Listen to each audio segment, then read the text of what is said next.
자, 안녕하세요. 네, 날씨가 더운데 이렇게 모여서 찬양하고 기도하는 모습이 너무 아름답습니다. 네, 저는 예스티칭 연구소라는 우리 교회와 다음 세대에게 창조신앙과 성경적 세계관을 가르치기 위해서 연구하고 또 그 사역을 하는 연구소의 소장이에요. 네, 여러분 만나 뵙게 돼서 너무 반갑습니다. 네, 일단은 제가 인사를 드리고요. 그 다음에 네, 지금 이제 강의하기 위해서 화면이 조금 준비돼야 되니까 조금만 몇 초만 기다려 주시면 좋겠는데요. 저기 화면을 다 내려주셔야 될 것 같아요. 우리 아이들이 이걸 다 읽어야 되거든요. 네. 스크린을 다 내려주시면 좋겠어요.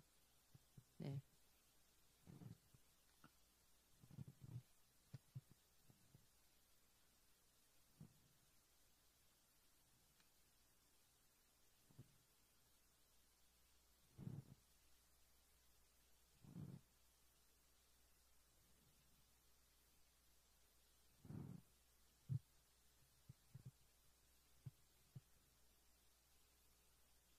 네. 아까 보니까 고등학교 3학년들도 많더라고요. 와, 고3들 이렇게 여름 수련회 온 거 자체가 너무 훌륭합니다. 예. 뭐 사실 당연한 거긴 한데 요즘 시대가 좀 그렇지 않아서 예. 그리고 전국에서 왔죠? 예, 지역별로 왔을 테고 또 중학교 1학년부터 있는 거죠? 예, 다양한 학년이 또 이렇게 섞여서 같이 있는데 우리가 크리스찬이라는 이 정체성이 너무 중요하잖아요. 가장 중요한 정체성이죠. 근데 여러분이 이제 지금은 내 교회에서 살고 있지만 뭐 평생 지금 다니는 교회를 평생 다닐 수도 있죠. 예. 근데 저만 해도 내 교회에서 평생 살 줄 알았는데 또 결혼을 하면서 이사를 하면서 옮겨야 되는 그런 상황들이 생기더라고요. 또 우리가 대학을 가면은 전국에서 온, 또 심지어는 해외에서 온 친구들을 만나서 또 아, 너도 기독교인이구나 하고 이렇게 만남이 이루어지죠. 예, 그럴 때 그 크리스찬을 만났다는 그 기쁨이 어디서 오는 걸까? 한번 좀 생각을 해봤으면 좋겠어요. 내가 대학을 가거나 직장을 가거나 또는 어디 사회에 나가가지고 내 교회 사람들이 아닌 다른 크리스찬을 만났을 때 기쁘다면 그게 왜 기쁜 걸까? 한번 생각을 좀 해보시면 좋겠어요. PPT 쇼로 좀 바꿔주시겠어요? 지금 화면이 안 나와 있는데. 네. 자, 그래서 오늘은 저와 함께 나누고자 하는 주제는 뭐냐면 우리의 첫 조상은 누구인가? 라는 주제고 한번 같이 읽어볼래요? 시작. 아담인가? 오살로 피테쿠스인가? 네. 저는 이제 전직 지구과학 교사였고 지구과학 교사를 하기 위해서 과학교육과를 나왔어요. 네, 과학교육과를 다니는 중에 저도 여러분처럼 중고등학교 때 교회를 열심히 다녔고 그랬어요. 근데 대학을 가서 한 3학년 정도 올라가니까 지구과학은 이제 고생물학이나 또 천체 물리학이나 이런 걸 배우거든요. 근데 그런 걸 배우다 보니까 전부 다 진화론을 설명하기 위한 학문이라는 것을 알았어요. 그래서 고등학교 때까지만 해도 뭐 진화론 그냥 시험 볼 때만 기억하고 시험 봄과 동시에 잊어버리면 되는 거지 어차피 나는 안 믿으니까 아마 여기 있는 분들도 그런 생각 상당히 많이 할 거예요. 근데 대학에 가가지고 전공이라는 것을 하다 보니까 하필이면 나는 하나님이 하늘을 지으시고 하나님이 땅을 지으시고 하나님이 우주 만물을 지으셨기 때문에 그것을 알고 싶어서 지구과학을 선택한 건데 하필이면 가니까 이 우주가 생긴 것도 생물이 생긴 것도 인간이 생긴 것도 다 진화론적으로 설명을 해야 되는 그런 학문이 그 학문 학계라는 게 굉장히 거대하다는 사실을 이제 대학교에 가서 비로소 깨닫게 된 거예요. 그때 갈등이 굉장히 심하게 찾아오게 됐어요. 그래서 3학년 때부터 이제 대학 3학년 때부터 갈등을 하면서 요 문제를 놓고 기도를 하기 시작한 게 그때부터였어요.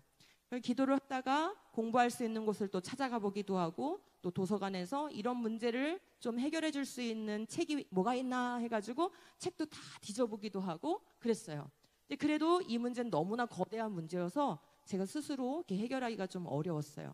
그러다가 임용고시를 보고 교사가 됐어요. 그래서 지구과학을 가르치게 됐죠. 가르치다 보니까 이 문제가 매 해마다 저한테 부담이 되기 시작했어요. 왜냐하면 나는 창조를 믿고 있는데 우리 아이들한테 진짜 진화가 일어난 것처럼 설명을 잘 해야 되는 거예요. 그래서 이 문제가 이제 겹겹 이렇게 쌓이기 시작한 거죠. 제 마음에 무거운 짐으로. 그래서 하나님 앞에 다시 엎드려서 기도하기 시작했어요. 하나님, 제가 이 문제를 좀 해답을 갖지 않고는 교직 생활을 계속 하는 게 너무 어려울 것 같아요. 저는 정말로 하나님을 믿고 성경을 그대로 믿는 믿음을 가지고 있는데 성경과 다른 것을 진짜인 것처럼 가르치고 있는 게 너무 양심에 찔리고 마음이 너무 불편하고, 지금도 수십만 명이, 우리나라는 국가교육과정이기 때문에 우리 학교에서 배우면 다른 학교도 다 배워요. 그죠? 예. 그래서 지금도 수십만 명이 동시에 이 내용을 배우고 있다는 사실이 너무 끔찍할 만큼 너무 무섭고 답답하고 마음이 아파요. 하고 이제 열심히 기도를 하기 시작했어요. 그렇게 해서 이제 시간이 흘러서 제가 교사가 된 지 한 10년 정도 됐을 때 하나님이 길을 열어주시기 시작했어요. 제 간절한 기도를 들어주셨고, 또 하나님이 이렇게 필요해서 또 준비를 시키시게 된 것 같아요. 그게 이제 15년 전이에요, 이미. 예. 그래서 제가 교사가 된 지 한 10년쯤 됐을 때 하나님이 저희 가족을 미국으로 옮기게 됐어요. 그래서 미국으로 가게 됐으니까 잠시 학교를 휴직을 내고 내가 이 공부를 좀 열심히 해야 되겠다, 이렇게 마음을 먹고 많은 책을 가지고 이제 미국을 갔죠. 근데 가자마자 하나님이 준비해 놓으신 만남을 만나게 됐어요. 그래서 전공 분야에 각 학위를 가지고 계신 그런 귀한 박사님들이 자기가 너무나 좋은 스펙을 가지고 있음에도 불구하고 이 창조 진화 문제에 대해서 하나님께서 원하시는 창조 진리를 선포하기 위해서 자기의 좋은 직장들을 다 내려놓고 이 사역을 하는 그런 분들을 만나게 됐어요. 그래서 그 선교회에서 제가 이제 배우게 됐고 훈련을 받게 됐고 같이 사역을 하게 됐어요. 그렇게 이제 7년 반 정도의 시간이 흐르고 다시 한국에 오게 됐어요. 근데 거기서 한 3년 정도 흘렀을 때 하나님이 저한테 이제 기도만 하면 말씀하기 시작했어요. 희성아, 너가 언제 다시 한국으로 돌아갈 텐데 돌아가면 학교를 그만둬. 그리고 교회들을 다니면서 이 내용을 전하는 일을 했으면 좋겠어. 라고 하나님이 계속 기도할 때마다 말씀하기 시작했어요. 그래서 예배 드리고 기도할 때마다 계속 말씀하시니까 제가 거부할 수가 없었어요. 처음엔 너무 마음이 힘들었어요. 제가 뭐 가진 것이 없는데 그 직장을 그만두라고 하시니까, 직장이 그냥 단순히 직장이 아니잖아요. 저는 가정도 있고 아이도 있고 그런 상태였고, 그래서 여러 가지 문제들이 있었기 때문에 직장을 내려놓기가 너무나 어려웠어요. 근데 하나님이 계속 말씀하셔서 이제 순종을 하게 됐어요. 순종하고 이제 알겠습니다. 제가 언제 돌아가더라도 이제 그만두고 이 일을 하겠습니다. 이렇게 마음 먹고 그렇게 시간이 흘러간 거예요. 그래서 돌아왔죠. 돌아왔는데 저만 결단되어 있지 우리 가족, 우리 부모님들은 전혀 동의가 안 된 상태예요. 이해가 안 되죠. 멀쩡한 직장을 왜 그만둬, 그죠? 그래서 제가 이제 부모님들이 너무 실망하는 모습을 보면은 제 마음이 또 흔들릴 것 같아가지고 비행기에서 내리자마자 차를 렌트해가지고 근무하던 학교에 찾아가서 이제 원래는 복직서를 내야 되는데 사직서를 내게 됐어요. 그렇게 하고 이제 부모님께 인사를 하러 갔더니 부모님이 마음이 많이 상하시죠. 양가 부모님이 다 마음이 막 상하셔서 제 얼굴을 안 보려고 하시더라고요. 그 정도로 이제 힘든 결정이었어요. 약간 그런 과정들을 거치면서 이제 돌아온 지가 7년이 됐는데 그 안에 많은 사역들을 하나님이 하도록 인도해 주셨어요. 그런 가운데 이제 여러분을 만나게 됐거든요. 그래서 초등 캠프도 하고 청소년 캠프도 하고 또 성인용 강의도 하고 또 책도 두란노에서 2권이 이미 나왔어요. 그래서 앞으로도 계속 해 나갈 거고요. 또 여러분들에게 제가 이러한 과정을 거쳐서 왔으니 수련회 시간 동안 의미 있는 강의가 됐으면 좋겠습니다. 네, 첫 번째 주제로 우리가 다룰 게 인간이에요. 인간. 많은 주제가 있죠. 그런데 그 중에서 사람에 대해서 좀 나눠보려고 합니다. 교과서가 말해주는 나의 시작은 무엇인가요? 네, 화학 반응을 통해서 최초의 생명체가 나왔다고 배우고 있어요. 여러분이 배우는 바로 그 교과서예요. 그렇죠? 고등학교 1학년 과학 교과서입니다. 자, 그런데 요즘 교과서는 진화론이라는 단원이 특정 단원이 없어요. 저가 학교를 다닐 때는 진화론을 가르치는 단원이 특정 단원이 있었고 나머지는 진화론을 다루지 않았어요. 근데 요즘 교과서는 어떻게 변질이 됐냐면은 변화가 됐냐면 여러 단원에 걸쳐서 진화론이 계속 나와요. 굳이 진화론 단원이 아닌데도 진화론을 말해요. 끄덕끄덕, 그치? 여기 지금 무슨 단원이에요? 산화 환원 반응 단원이죠. 산화 환원에서 뭐 배워야 돼? 정상이에요. 중학교 수준이면은 산소와 결합했냐, 산소와 분리됐냐 이거고, 고등학교 수준이면 전자와 결합했냐, 전자가 해리됐냐 이거잖아요. 그죠? 그것만 배우면 되는데 왜 굳이 이런 말을 집어넣는 거예요? 그죠? 모든 단원에, 거의 과학의 모든 단원에 진화론적인 요소를 집어넣어서 우리 아이들로 하여금 이 세상을 바라볼 때 진화론적으로 해석할 수밖에 없게끔 계속 이렇게 경향을, 생각의 경향을 심어주고 있어요. 그런 걸 우리는 관점이라고 얘기하죠. 그죠? 그래서 여러분은 과학을 배우고 있다고 생각하지만 사실은 진화론적 관점을 배우고 있는 거예요. 또 다른 말로 하면은 진화론적 세계관을 배우고 있는 거예요. 그래서 우리가 이게 과학적 사실인지 아닌지를 따져보는 게 그래서 중요한 것이죠. 자, 지금 여긴 DNA 배우는 단원이거든요. 그럼 DNA의 구조, 역할, 그죠? 어떤 식으로 복제가 이루어지는지 이런 것만 배우면 돼요. 근데 뭐라고 그 다음에 문장에 나옵니까? 네. 이래서 제가 노트북이 앞에 있어야 되는데. 예. 자, 이것은 지구의 유전 암호 체계를 이용하는 최초의 생명체가 등장한 이후 계속해서 자손을 만들고 다양한 생물로 뭐 했대? 진화해 왔음을 의미한다. DNA를 우리가 가지고 있다는 게 진화의 증거일까요? 이 문장 읽고 선생님 저 이상한 것 같아요. 저 문장이 좀 논리적 모순이 있는 것 같아요 하고 질문해 본 사람 있어요? 그런 생각이 안 들죠? 아, 교과서가 저렇게 말하면 나는 지금 뭐 하기 바빠? 외워서 시험 보기 바쁘죠? 그리고 뭐 과학적으로 뭐 큰 문제 없는 문장 같은데? 라는 생각이 듭니다. 근데 사실 굉장한 큰 문제가 있는 거예요. 예를 들면 아메바도 DNA로 정보 저장해요. 원숭이도 DNA로 정보 저장해요. 인간도 DNA로 저장해요. 그러니까 과학책은 뭐라고 하냐면 아메바도 고등어도 원숭이도 인간도 진화됐기 때문에 DNA를 갖고 있는 거예요 라고 지금 말하고 있는 거거든요. 맞아요? 이게 맞으면 뭐가 맞아야 되냐면은 여기다가 핸드폰, 태블릿, 그리고 뭐 또 드론 이거 전시해 놓고 이 모든 기계들이 반도체로 정보를 저장하고 있거든요. 그러니까 핸드폰에서 태블릿으로, 태블릿에서 드론으로 이렇게 진화된 거예요 라고 말하는 거랑 똑같은 논리예요. 지금 들으니까 그렇네 라는 생각이 들죠. 예, 이게 어처구니 없는 논리거든요. 오히려 뭐에 초점을 맞춰야 맞을 것 같아요? 모두가 동일한 정보 저장 매체를 가지고 있다는 거에 초점을 맞춰야 되는 게 아니라 그 정보 저장 매체가 너무 복잡해. 인간이 만든 지금 최고의 첨단 기술이 반도체인데 그 반도체보다 정보를 저장하는 기술이 훨씬 뛰어나요. 아직 인간이 그걸 못 따라가고 있어요.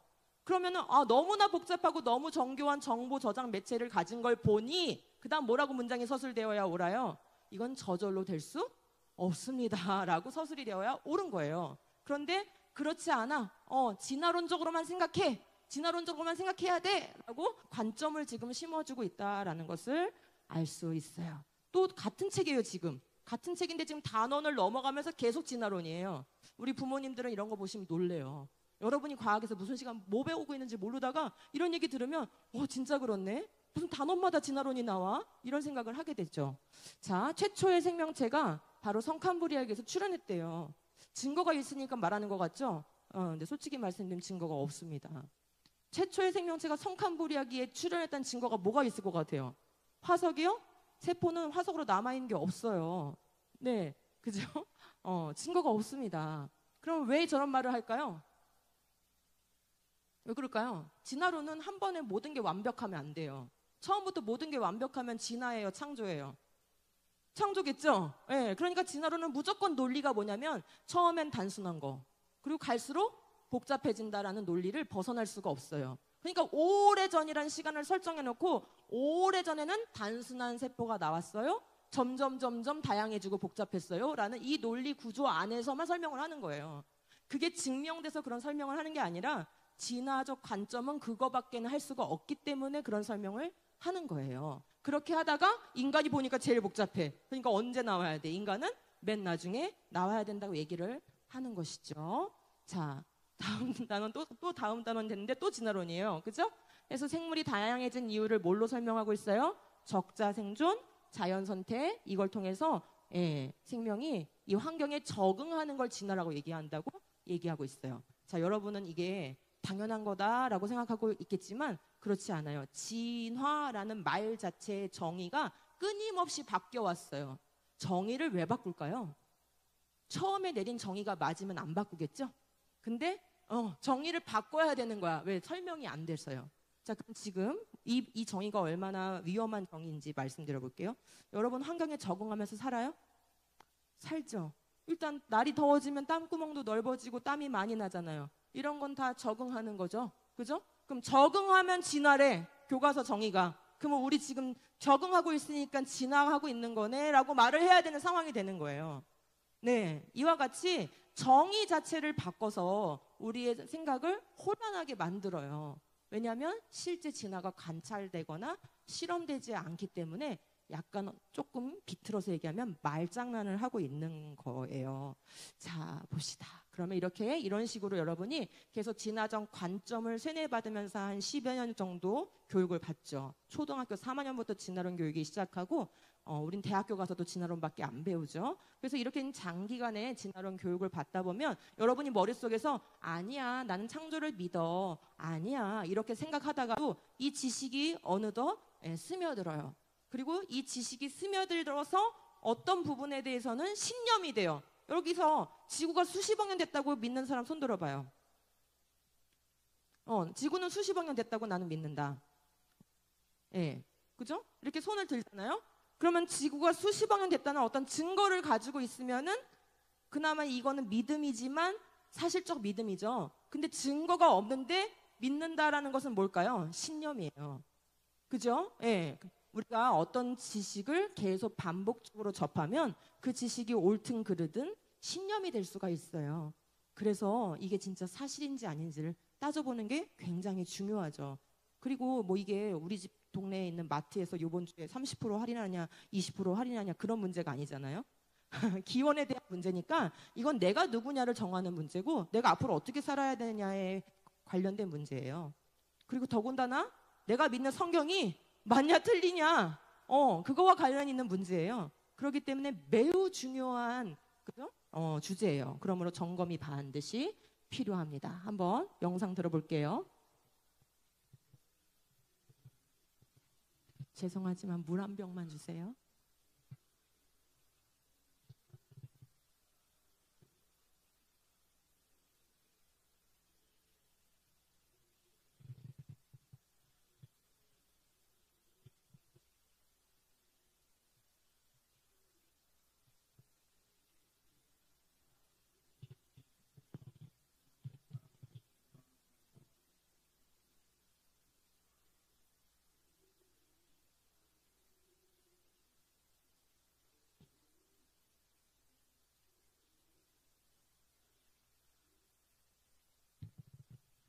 자, 지금 보신 인터뷰는 미국의 캘리포니아의 UCLA나 USC 이렇게 아주 굉장히 훌륭한 대학들인데 그 대학에 다니고 있는 사람들이 인터뷰한 거예요.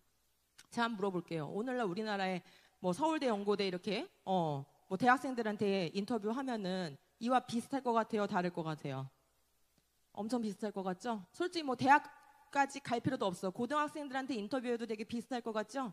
그래요. 우린 이렇게 계속 진화론적인 관점을 듣다 보니까 진화론을 믿는다라고 얘기하는 사람이 너무 그게 당연하고 보편적인 시대에 살고 있어서 이 시대는 가히 딱 규정하면 무슨 시대냐? 우리가 지금 무슨 시대에 살고 있냐? 뭐 조선시대, 고려시대 아니고 우리는 가히 진화론 시대에 살고 있다라고 얘기할 수밖에 없어요. 자, 그러면 도대체 인간의 시작이 뭐가 맞는 건가? 이런 고민을라도 했으면 다행이에요. 자, 나는 이런 고민 해봤다. 아, 네, 손 들었어요. 손든 친구들이 있어요. 그래요. 너무 훌륭해요. 고민 없이 지나가는 것보다는 고민하는 게 좋은 거고요. 또 고민해서 끝나지 않고 정확한 답을 좀 찾아갈 수 있으면 좋은 거예요. 우리는 고민하지 않으면 남에게 설명해 줄 수가 없어요. 맞아요? 예. 복음이 뭔지 나는 믿어. 근데 설명할 수 없어. 그럼 전도는 못 하는 거죠. 똑같아요. 창조가 맞는지 나는 믿어. 그렇지만 설명할 수 없으면 전도는 못 하는 거예요. 우리가 믿는 것에 대해서 설명할 수 있을 때까지 깊이 아는 게 좀 필요합니다. 자, 성경의 가르침과 진화론적 관점은 분명 나의 시작에 대해서 다른 얘기를 하고 있어요. 일단 다른 걸 다르다고 얘기하는 게 중요합니다. 오늘날 진화론을 하도 듣다 보니까 교회 안에서조차 이런 말 하는 사람이 있어요. 하나님이 진화의 방법으로 세상을 창조했대. 하나님이 빅뱅으로 우주를 만들었대. 이렇게 주장하는 사람들이 있어요. 이 사람은 하나님을 믿어. 심지어 예수님도 믿어. 그런데 진화가 맞대. 이런 논리를 피는 사람들이 있고, 이런 사람들을 우리가 유신진화론 또는 진화적 창조론자라고 부르는데, 그거는 잘못된 생각이에요. 성경의 가르침이 그걸 말하지 않아요. 그럼 진화적 관점에서는 하나님이라는 걸 끌어들여가지고 진화됐다는 거를 받아들일까요? 자, 진화론 과학자한테 가서 하나님이 진화를 일으킨 거예요 라고 말했을 때 그 진화론 과학자가 동의할 것 같아요? No, 동의 안 해요. 그러면 뭐야 이거는? 성경으로 봐도 틀린 말이고 일반 학계에서 봐도 틀린 말이야. 이건 완전 변종이죠. 그죠? 예, 그래서 진화적 창조 또는 유신 진화 이런 것은 옳지 않습니다. 둘 중에 하나만 맞는 거예요.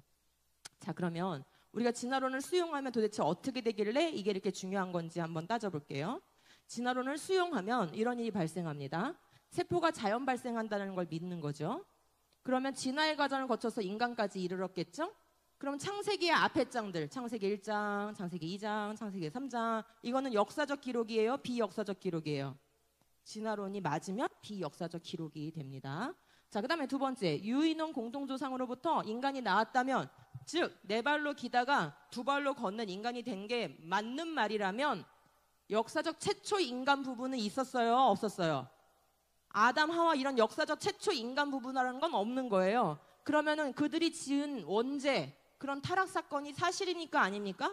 사실이 아니게 되죠. 그래서 이런 사람들은, 유신 진화론을 믿는 사람들은 아담과 하와가 원죄를 저지른 사실을 부정합니다.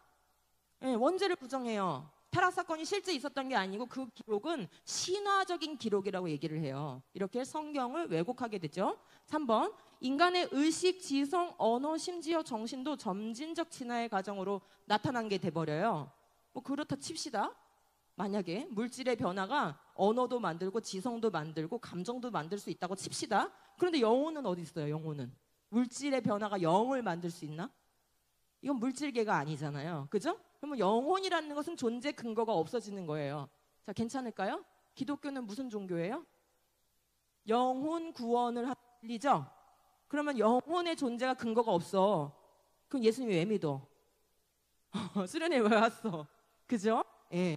진화론이 맞으면 영혼이라는 건 존재할 수가 없는 거예요. 그러므로 우리가 예수님 믿고 우리 영혼이 구원받았다? 이건 다 그냥 허상이 되는 거죠. 자, 그다음 마지막으로 죽음은 죄의 결과가 아니라 뭐일 뿐이에요. 만약에 진화론이 사실이면 이미 성칸불야기 고생대, 중생대, 신생대를 거치면서 수십억 년 동안 죽음과 멸종이 있었던 거예요. 죽음이 죄 때문에 들어왔다는 성경의 가르침이 맞아요? 틀리게 되죠. 자, 그러니까 지금 곰곰이 생각해 보니까 어때요? 아, 그냥 진화론 학교에서 배우니까 뭐 시험 보고 끝났어 라고 생각할 수 있지만 이 진화론을 받아들이는 순간 우리는 이 많은 것들을 잃어버리게 되는데 이 많은 것들이 뭐냐면 우리가 구원받아야 되는 이유를 잊어버리게 만들어요. 그걸 상실시키는 거예요. 그러므로 진화론이 맞든지 틀리든지 점검을 해보지 않고 우리가 창조를 믿는다라고 말하는 건 굉장히 게으른 거예요. 반드시 이건 점검을 해야 되는 것이죠. 자, 그래서 지금 말씀드린 것을 정리해보면은 그림으로 정리해보면 이런 거예요. 창세기 1장은 첫사람 아담과 하와를 가르치고 그 첫사람 아담과 하와가 죄를 지어서 죄가 시작됐고 죽음이 시작됐다고 가르쳐요. 그래서 누가 오신 거예요? 그래서 예수님이 오신 거예요.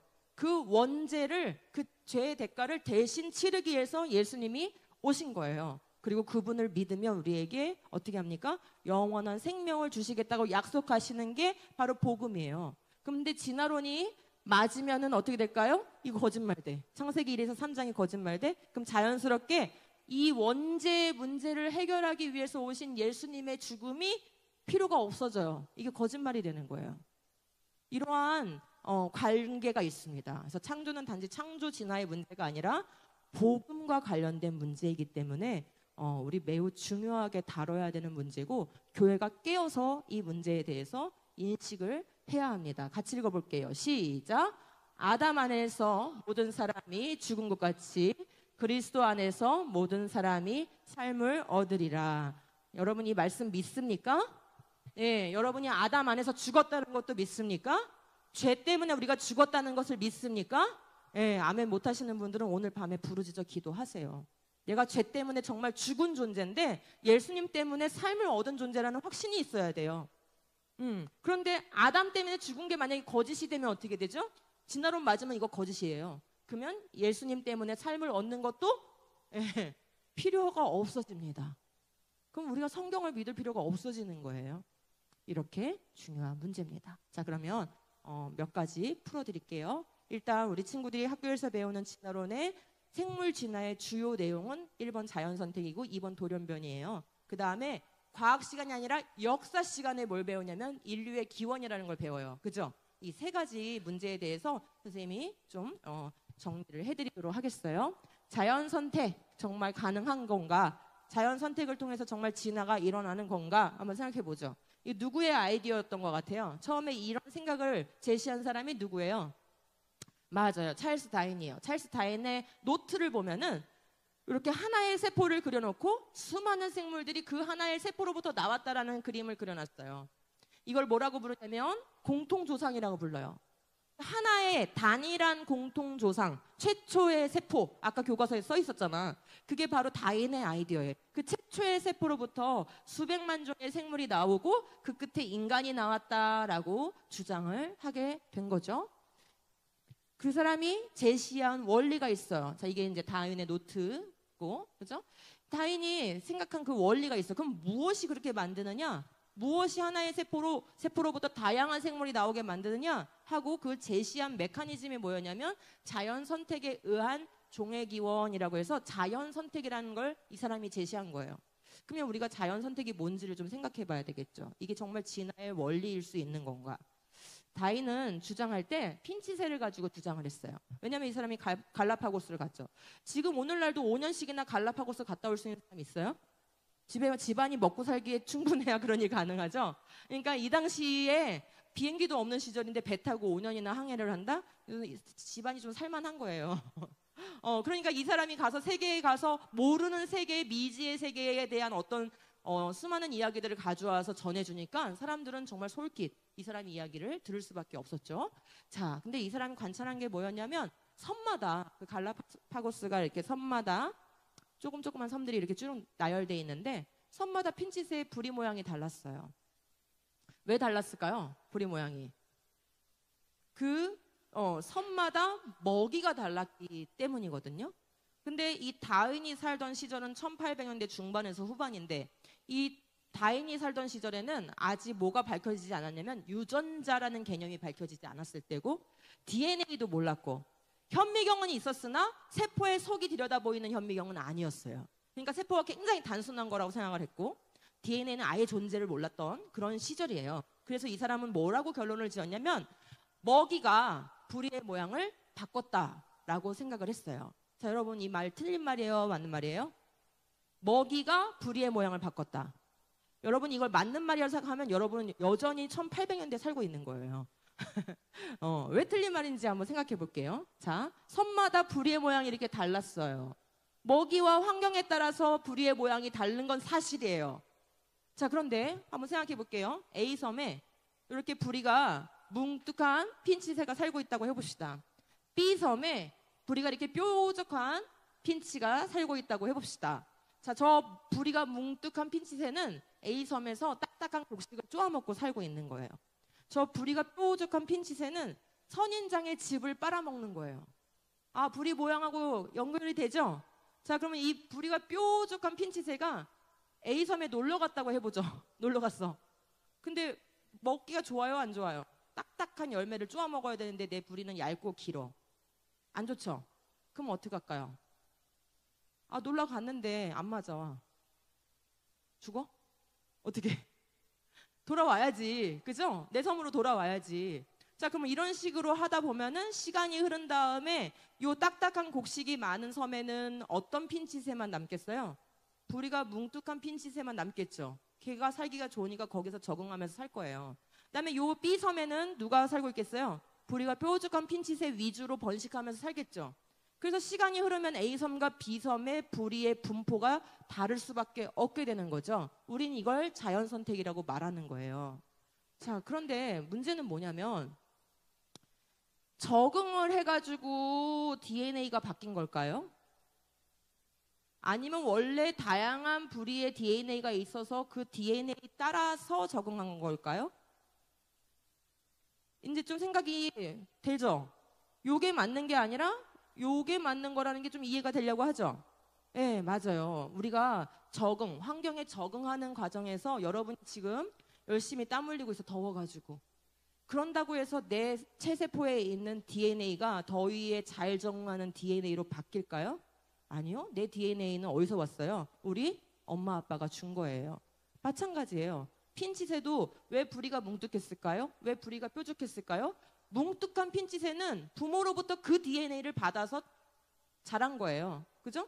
뾰족한 핀칫에는 부모로부터 받을 때 그 DNA를 받은 거예요. 그러니까 애초에 다양한 DNA가 있었던 거고, 그래서 제가 결혼해서 10명, 100명 만약에 자식을 낳는다고 하면 어떻게 될까요? 내 자식이 다 똑같이 나와요? 다 다르게 나와요? 다 다르게 나와요. 근데 얘네가 환경에 적응하다 보니까 달라진 거예요? 부모로부터 받은 DNA가 다양한 거예요? 그렇죠. 바로 그거예요. 그러니까 핀칫의 부리가 다양한 이유는 환경에 적응하다 부리 모양이 바뀐 게 아니고, 그게 다인의 생각인데 그게 아니고 뭐 때문이에요? 부모로부터 받은 DNA가 다양했던 거죠. 그리고 자기의 부리의 모양에 맞게 그 환경을 찾아가서 거기에 적응하면서 번식했던 거죠. 그래서 화살표 방향은 요렇게 아니고 요렇게 되어야 맞는 거예요. 애초에 다양한 DNA가 존재했던 거다. 그러면 애초에 그 다양한 DNA는 어디서 왔나? 우리는 거기다 질문을 던져야 되는 거예요. 그렇죠? 애초에 그 다양성을 가진 DNA는 어디서 왔나? 이게 중요한 질문인 거죠. 자, 그래서 알죠? 유전 법칙. 우리가 가지는 모든 DNA는 누구로부터 온다? 부모로부터 와요. 그러니까 자손이 태어날 때 DNA가 추가되는 게 전혀 없어요. 부모가 갖지 않은 DNA를 갖는 게 아니에요. 그렇지만 100% 아빠, 100% 엄마를 닮진 않죠. 왜 그런 거죠? 고등학교 때는 배워요. 그죠? 감수 분열할 때 우리 정자, 난자 만들어질 때 이 DNA 세트가 무작위적으로 섞여요. 그걸 우리가 재조합이라고 하는데, 그 재조합의 원리에 의해서 부모가 가진 DNA를 받는 거긴 하지만 섞여가지고 이 세트가 부모님 거랑 다른 세트가 나한테 오는 거예요. 그죠? 네. 그렇게 해서 우리가 아무리 많은 자손을 낳더라도요, 다 다양한 자손이 나올 수밖에 없게끔 하나님께서 다양성을 설계하신 거예요. 그러니까 그냥 DNA를 설계하신 것만 해도 대단한 건데, 거기다가 자손이 나올 때마다 다른 자손이 나오게끔 설계하신 거, 이건 엄청난 설계거든요. 굉장히 고도의 설계를 해놓으셨다는 것을 알 수 있어요. 닭이 다양하죠. 그죠? 그렇지만 이 닭들이 모양, 크기, 색깔, 습성 다 달라도 닭이란 종류 넘어가지 않아요. 닭이 아닌 것과 교배할 수는 없어요. 무슨 한계가 있다? 유전의 한계가 있다라는 것을 알 수 있어요. 또 개가 다양하죠. 개 얼마나 많습니까? 크기, 모양, 색깔, 습성 달라요. 그런데 개가 개 아니까 교배하지 않아요. 이 개들은 다 어디서 태어났을까요? 개조상에서 태어났겠죠. 개가 새끼를 낳으면 뭐가 나올까요? 개, 유전적 한계를 가지고 있다. 우리가 이렇게 확실하게 얘기할 수 있어요. 또 말도 마찬가지예요. 이 말들이 자손을 낳으면 뭐가 나겠어요? 말이 나오죠. 말 아닌 게 다른 게 뭐 기린 이런 게 나오지 않아요. 종류를 넘어갈 수 없는 유전적 한계를 설정되어 있는 거야. 그 유전적 한계가. 그러면 어디 안에서만 다양해지는 거네? 같은 종류 안에서만 다양해지는 거예요. 작은 말, 큰 말, 갈기가 많을 말, 갈기가 적은 말, 이렇게 그 종류 안에선 다양성이 구현되지만 종류를 벗어나는 다른 종류의 생물이 되는 그런 다양성은 생기지 않는다. 이거를 어떻게 표현하냐면 수평적 다양성은 가능하지만 수직적 진화는 불가능하다, 이렇게 표현해요. 굉장히 중요한 표현이에요. 그죠? 이해가 확 되죠? 네. 우리가 관찰되는 모든 것들은 수평적 다양성인 거예요. 수직적, 다시 말하면 종류를 바꿔서 막 양서류가 파충류되고 이런 건 단 한 번도 실험된 적도 관찰된 적도 없어요. 화석도 마찬가지입니다. 화석이 점진적으로 변해가는 모습을 보여주는 게 아니에요. 이게 그냥 자명해. 너무 쉽게 자명해. 왜냐하면 여러분이 만약에 고생물학자가 됐다고 쳐봐요. 근데 화석을 찾았어. 그럼 이게 무슨 생물인지 궁금할 거잖아. 이게 무슨 생물일까 관찰해서 이름을 매기잖아요. 근데 이 생물이 지금 살고 있는 생물하고 완전히 다르면 우리가 알아볼까 못 알아볼까? 못 알아보겠잖아요. 근데 우리가 화석을 발견하면요 80% 이상 다 알아볼 수 있어요. 왜 알아볼 수 있어요? 지금 살고 있는 생물하고 똑같으니까. 그럼 변한 거예요? 안 변한 거예요? 안 변했어요. 나머지 10% 20% 우리가 못 알아보는 건 뭘까요? 멸종한 생물, 공룡 같은 거. 멸종했으니까 우리가 못 보는 거죠. 그러니까 둘 중에 하나야. 지금 살고 있든지 뭐였든지 멸종했든지 새로운 종류로 바뀌는 것은 나타나지 않는다. 자, 그래서 적응이라는 것은 먹이와 환경에 맞게 살아가는 능력인 거는 맞아요. 하지만 이 적응을 통해서 진화가 되는 게 아니라 단지 뭐만 바뀌어요? 분포도만 바뀔 수 있어요.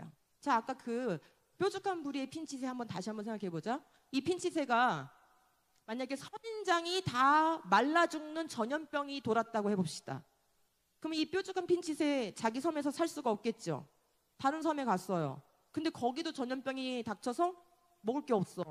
몇 번 이주했는데 계속 그런 상태야. 그러면 어떻게 될까요? 뾰족한 부리의 핀치새는 결국 개체수가 줄겠죠. 그러다가 결국 멸종하겠죠. 바로 그거예요. 아, 자연선택은 종류가 다양해지는 원리를 설명하고 있는 게 아니라 오히려 뭘 설명해요?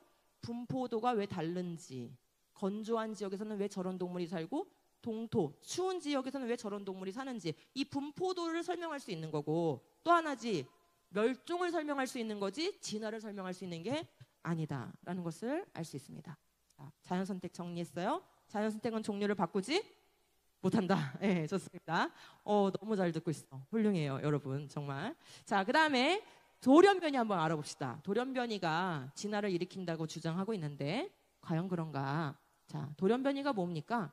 우리 DNA를 보면은 이 DNA 나선형 구조에서 어떤 정보를 이루고 있는 부분이 어디예요? 여기죠. 여기. 사다리처럼 되어 있는 이 부분이 정보가 배열된 부분이고 여기를 뭐라고 부를까요? 고1 이상이면 다 알아야 되는데 염기라고 부르죠. 아, 좋아요. 그럼 이 염기가 몇 가지가 있어요? 4가지가 있는데 배열이 A, T, C, G 이게 배열돼서 우리의 유전 정보를 이룹니다. 그죠? 근데 뭔가 단백질을 만들어야 될 때 복제가 일어나요. 또 세포가 또 다른 세포를 만들어야 될 때도 복제가 일어나요. 이 복제의 과정을 한번 생각해 보면 자, 위에 줄, 위에 줄. 아, 저게 가려가지고 찾아낼 수 있을지 모르겠는데 제가 불러줄게요.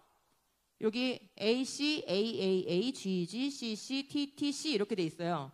그럼 이게 복제가 되면은 A는 반드시 누구랑 짝하면 T, 그죠? C는 G.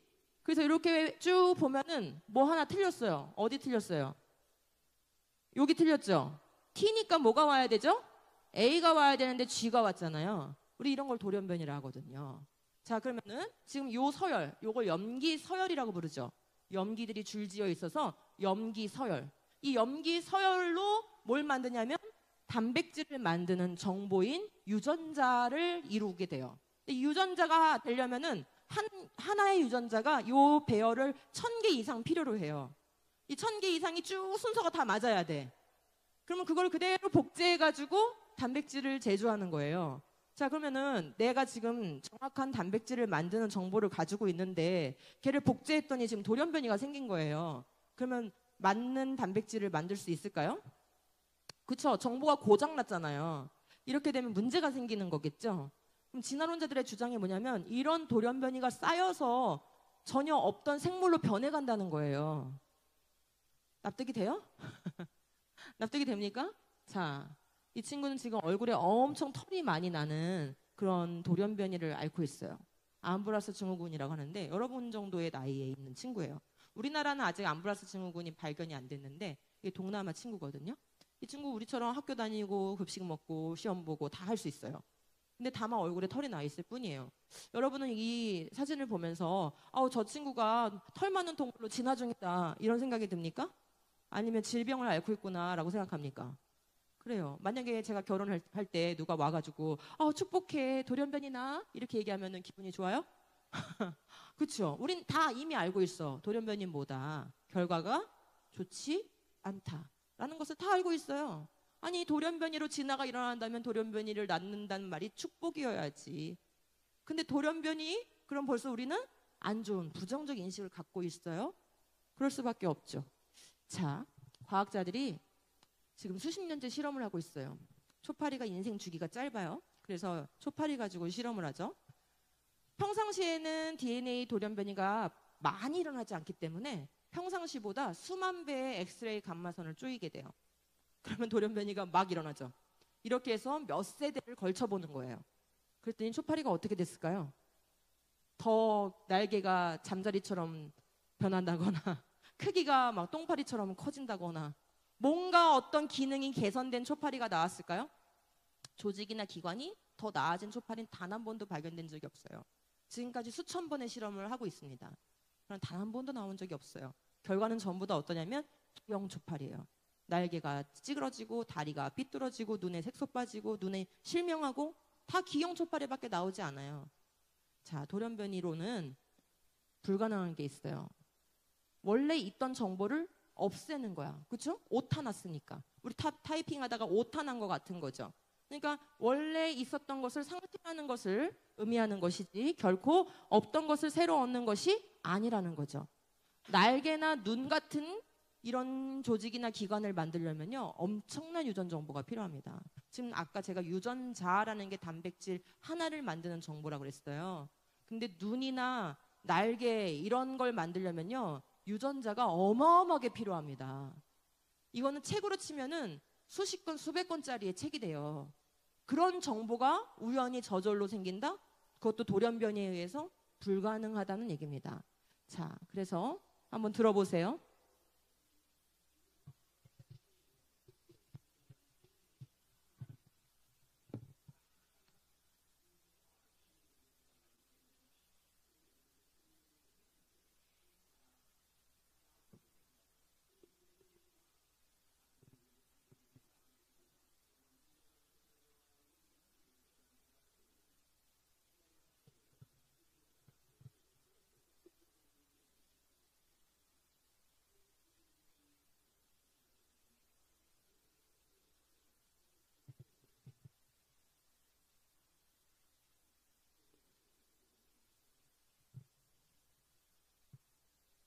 네, 영상 보셨죠?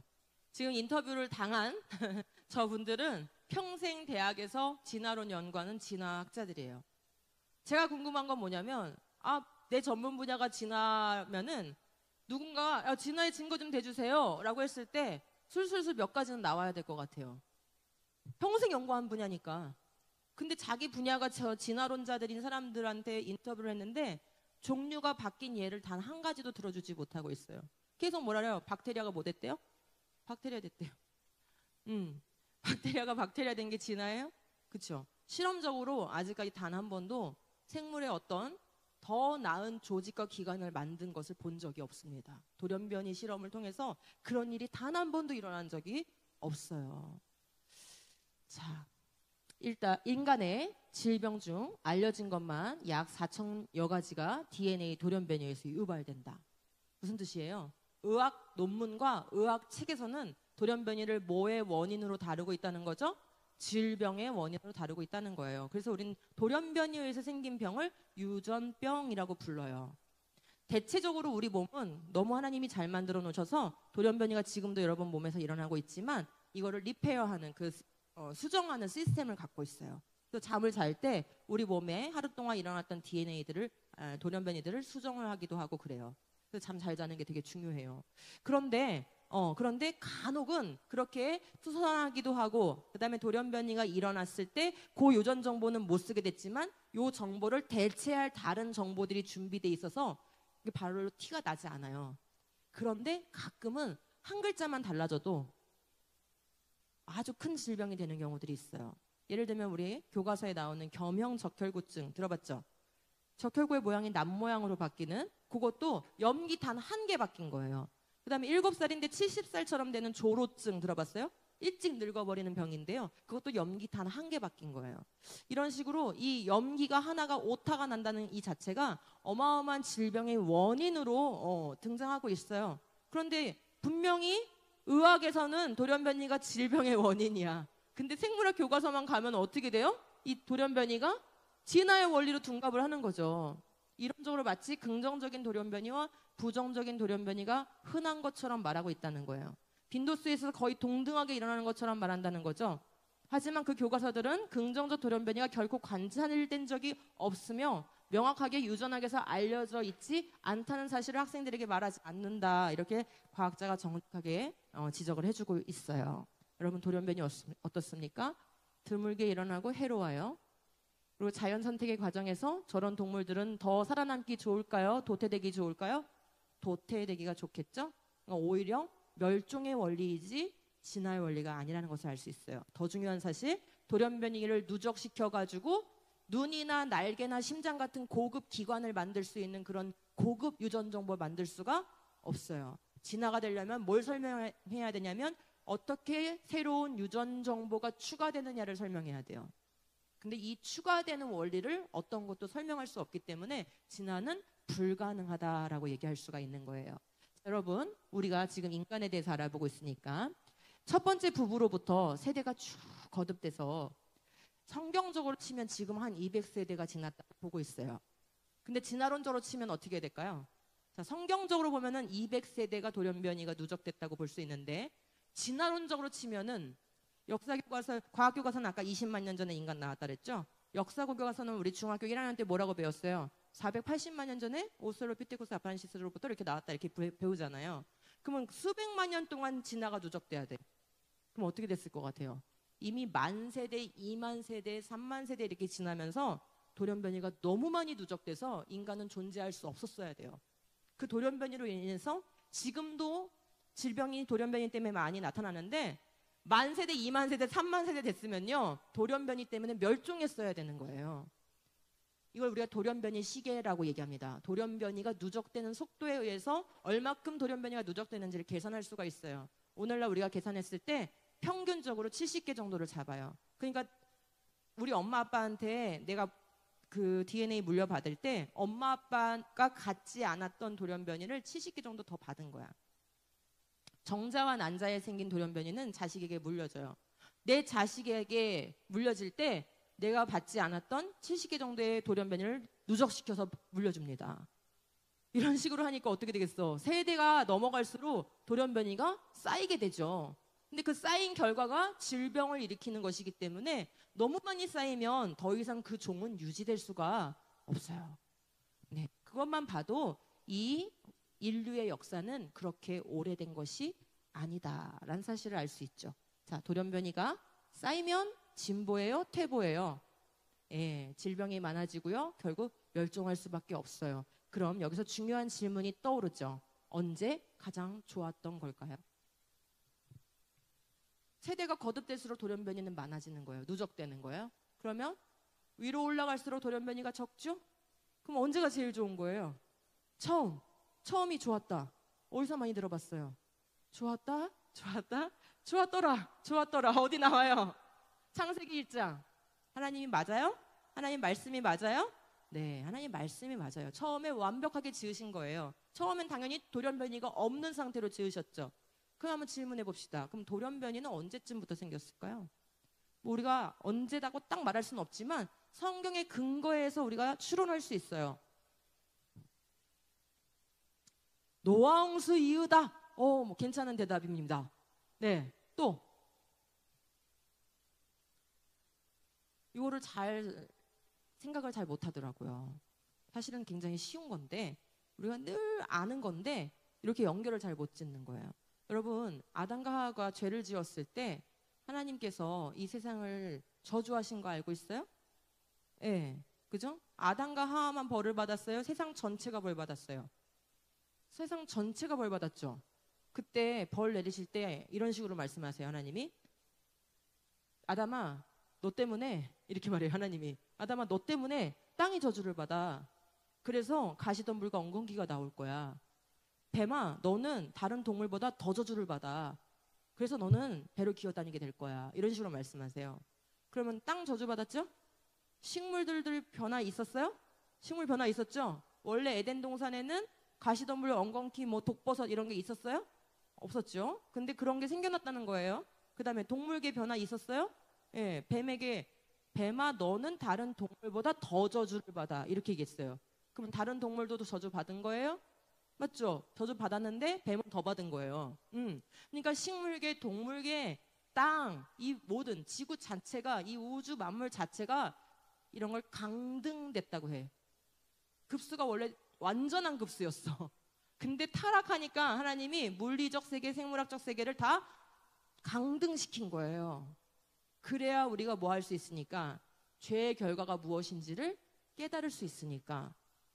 제가 초등학교 친구들한테는 이런 예를 들어요. 근데 지금 여러분 눈빛 보니까 그 얘기를 해줘야 될 것 같아요. 제가 우리 엄마가 엄청 싫어하는 일을 저질렀는데, 엄마가 나한테 경고해서 너 한 번만 더 그거 하면은 내가 진짜 참지 않는다, 너 벌 준다 했는데, 우리 엄마 열받는 거 보니까 기분이 좋아가지고 또 했어. 그래서 한 10번 정도 했어. 그리고 우리 엄마 뚜껑 열려버렸어. 그렇게 한번 가정을 해봅시다. 그리고 우리 엄마가 출장을 가면서 내가 돌아올 때까지 너는 감금이야, 이렇게 했다고 해봅시다. 그럼 집에 나 이제 갇혔어요. 아무데도 못 가요. 근데 엄마가 가면서 보니까 냉장고 여니까 냉장고에 먹을 게 막 비싼 갈비부터 해가지고 막 가득 채워졌어. 맛있는 과일 종류별로 다 있고. 그 다음에 전화만 걸면은 다 음식이 배달해 올 수 있도록 해놨어. 심지어 용돈도 한 100만 원 두둑히 줬어. 그리고 더 놀라운 건 친구도 와서 놀아도 된대. 이 얘기를 딱 하는 순간 우리 애들은 뭐라 하냐면 벌이 아니고 축복이에요. 그래. 그쵸? 벌이에요? 그쵸? 에덴 동산은 부족함이 없는 곳이었어요. 에덴 동산에 심지어 생명나무가 있었어요. 그럼 죄 지은 상태에서 하나님하고 생명이신 하나님하고 끊어졌는데, 그 에덴 동산에서 그 누릴 거 다 누리면서 살면 인간이 하나님께 돌아갈까요? 아니라는 거 뻔하죠? 그죠? 그래서 하나님이 이 세상을 벌하신 이유는 우리로 하여금 죄를 깨닫게 하고 생명이신 하나님께로 돌아가게 하기 위해서 이 피조물을 잠시 굴복시켜 놓은 거예요. 우리 때문에. 그래서 로마서 8장에 보면 뭐라고 합니까?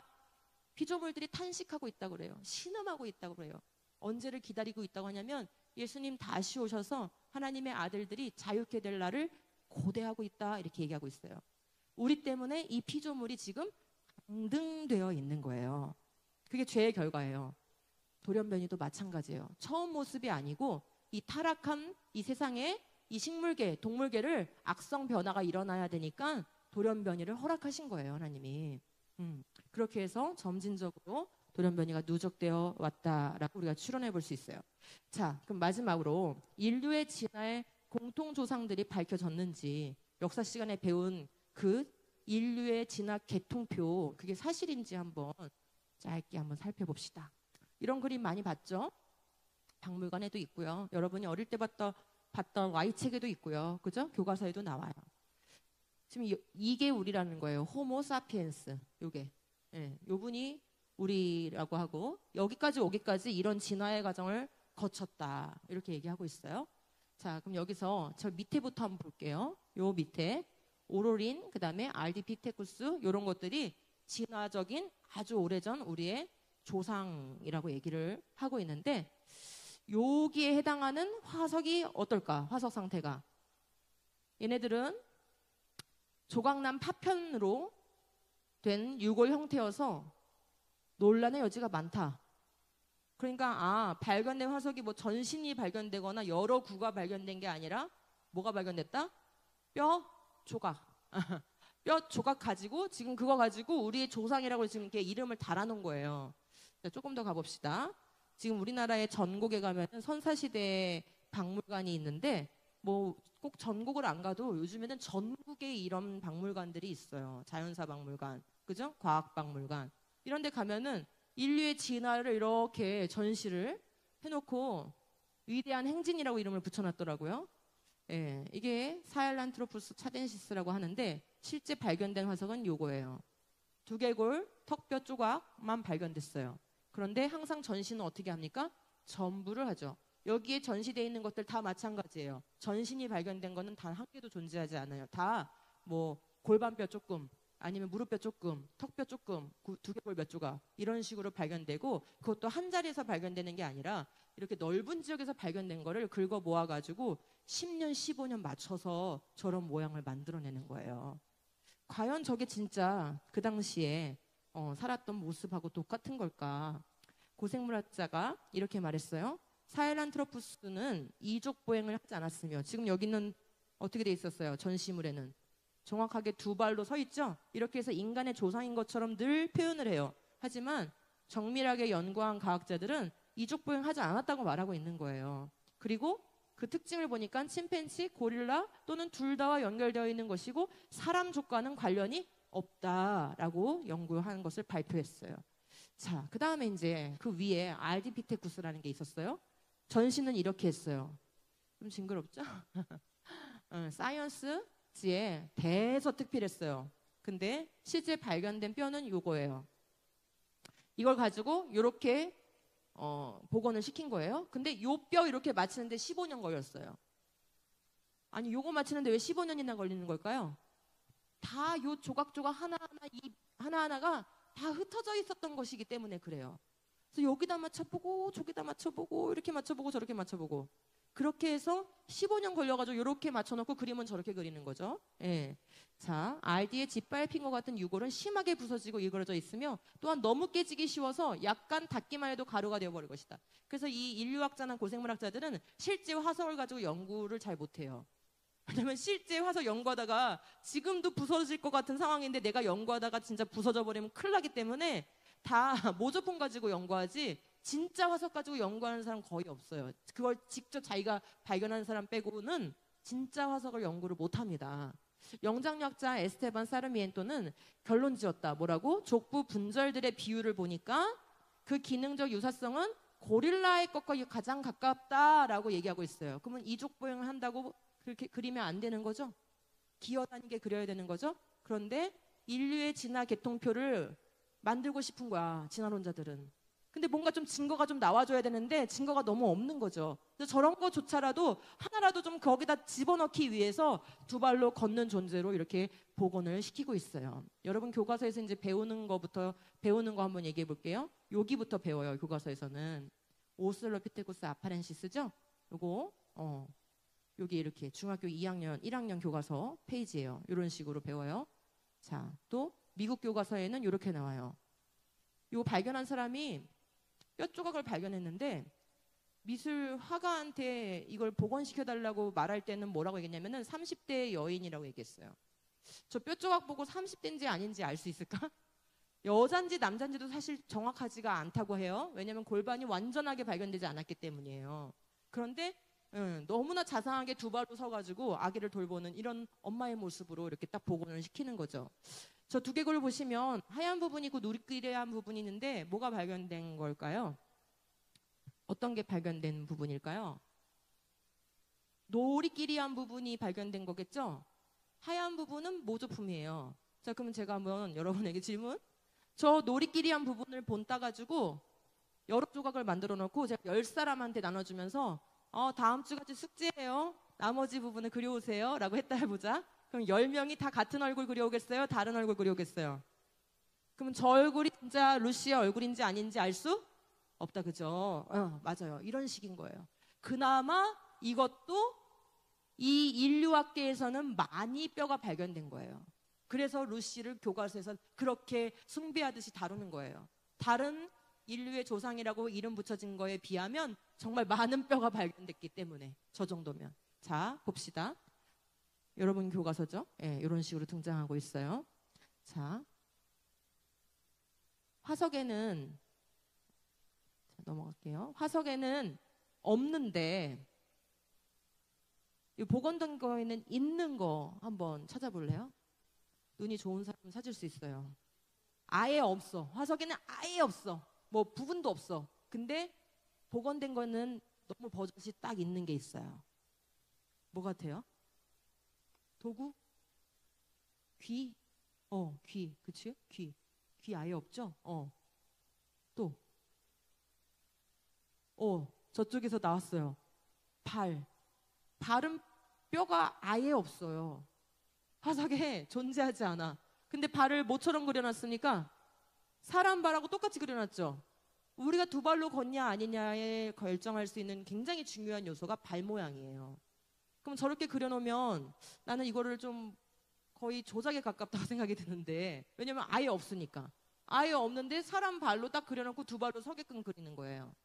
우린 교과서에서 늘 이런 그림을 보는 거죠. 얼굴, 아까 우리 친구가 얘기한 것처럼 귀, 뭐 눈, 코, 입 이런 모양은 전혀 알 수가 없죠. 근데 좀 징그럽지만 확대해서 보면 박물관에 가보면 다 어떻게 돼 있냐면 동물원에 가면 원숭이, 오랑우탄, 침팬지는 다 검은 눈동자밖에 없어요. 그죠? 근데 박물관에 가면은 우리의 인류 조상이라는 저 분들을 발견된 화석에는 존재하지 않는데 눈을 다 인간 눈처럼 흰 눈동자 위에 검은 눈자를 그려놔요. 그거 하나만으로도 상당히 인간처럼 보이거든요. 그죠? 우린 눈 하나만 이렇게 살짝살짝 돌려도 상대방의 기분도 느끼고 생각하는 존재라는 느낌이 확 오잖아요. 이런 거 하나하나가 사실은 별거 아닌 게 아니에요. 다 우리의 생각을 자꾸 편견, 진화론이 그럴듯하다라는 편견으로 계속 몰아붙이는 그런 것들이죠. 자, 연구자들의 한번 얘기를 들어볼게요. 이 옥스나드라는 이 과학자는 상당히 좀 집요한 과학자예요. 그리고 정직한 과학자예요. 그래서 계속 이 부분 논문을 썼어요. 이 사람 뭐라 하냐면 뼈들을 컴퓨터로 분석해 보니까 두 발로 걸을 수가 없대요. 그래서 얘는 두 발로 걸었다고 얘기하면은 거짓말이다. 이건 사기다까지 얘기를 했어요. 자, 볼까요? 주커만은 15년간 면밀히 연구해 봤더니 인간의 조상이 아니라 뭐래요? 원숭이다. 이렇게 얘기하고 있어요. 그다음 아까 그 옥스나드가 또 얘기하는 거예요. 사람들이 내가 자꾸 논문을 써도 사람들이 진화론에서 이걸 빼지 않으니까 계속 얘기해요. 오스트랄로피테쿠스는 이제 사람의 진화에서 직립보행, 즉 두 발로 걷는 것에서 중간 단계라는 위치에서 제거돼야 된다 얘기하고 있어요. 과학적 증명이 되지 않았다는 얘기죠. 그래도 아직까지도 오스트랄로피테쿠스 아파렌시스가 교과서에 있잖아요. 우리의 조상으로. 2000년대에 와가지고 사이언스지, 네이처지에 실린 아주 유명한 연구가 있어요. 이 연구자들이 면밀히 살피다가 순간 너무 깜짝 놀란 거예요.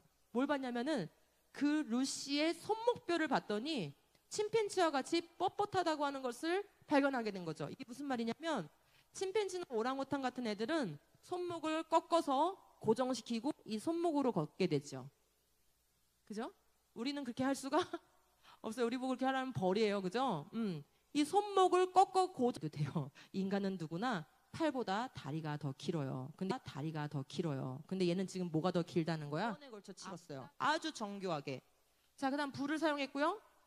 화석 중에 어떤 화석이냐면 어깨를 봉합 수술한 화석이 있어요. 무슨 뜻이죠? 수술이 가능했다는 거예요. 원거리 항해가 가능했어요. 그리고 호모 사피엔스, 즉 우리와 결혼하면 아기를 낳을 수 있대. 뭐야, 얘들아? 이분은 어떤 존재야? 그죠? 100% 사람인 거 아시겠죠?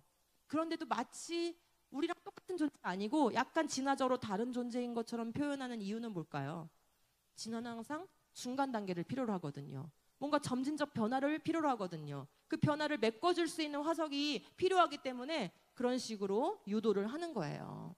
만약에 이 사람이 정말 깨끗이 목욕하고 오늘날 같은 현대적인 그런 옷을 입고 뉴욕의 지하철에 딱 서 있으면 어때 보이겠어요? 우리보다 더 기골이 장대하기 때문에 사람들의 눈총을 받게 되겠죠. 그렇게 과학자가 얘기하고 있는 거예요. 또 한 가지 하나만 더 얘기해 볼게요. 호모 에렉투스 많이 들어봤을 텐데 이 호모 에렉투스도 상당히 세계적으로 뼈가 많이 발굴되는 그런 종류예요. 자, 지금 우리나라에 이게 어디인가?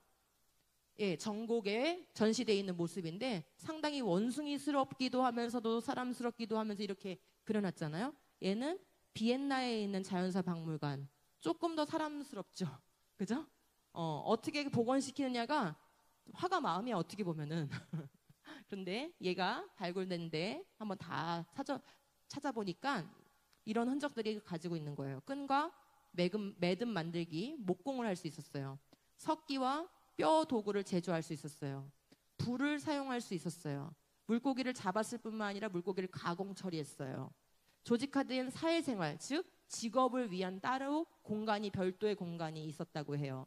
자, 그다음 예술을 했어요. 조직적인 대형 사냥을 했어요. 동물 가죽을 이용해서 의류, 옷을 만들었어요.